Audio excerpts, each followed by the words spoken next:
Este venres, 10 de decembro, terá lugar o pleno ordinario da Corporación Local. Sobre a mesa irá a modificación de crédito e a do cadro de persoal. Por parte do BNG e do PSOE non presentará ningunha moción.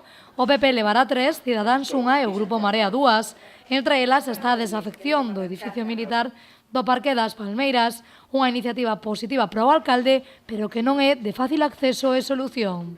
Bueno, pois pensa que os edificios son propiedade de Defensa, obviamente tenos que desafectar previamente, e, polo tanto, mentras non haxa esa desafección por Defensa, pois, en fin, nós estaríamos de acordo en que se fixera un edificio, un equipamento na zona, pero, de alguma maneira, un pouco un brindes ao sol, non? Porque se lle pode pedir a Defensa que o desafecte, e punto. Outra cousa é que realmente Defensa, polo menos a nosa experiencia, é que non desafecta gratuitamente os edificios, etcétera, etcétera, non?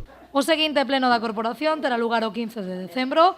En relación aos orzamentos, o alcalde non sabe cando irán a pleno, pero agarda presentalos e aprobalos antes de que remate este ano. E despois de escoitar a todos os grupos e de escoitar aos veciños e de conocer tamén, obviamente, como equipo de goberno cales son as necesidades e desenvolver o noso programa, pois faremos uns orzamentos que se debatirán en pleno, non? E aí, pois, eu agardo que haxa votos suficientes para poder aprobalos, non? O alcalde cualificou estes orzamentos como inversores e positivos, por iso agarda que se aproben en tempo e forma.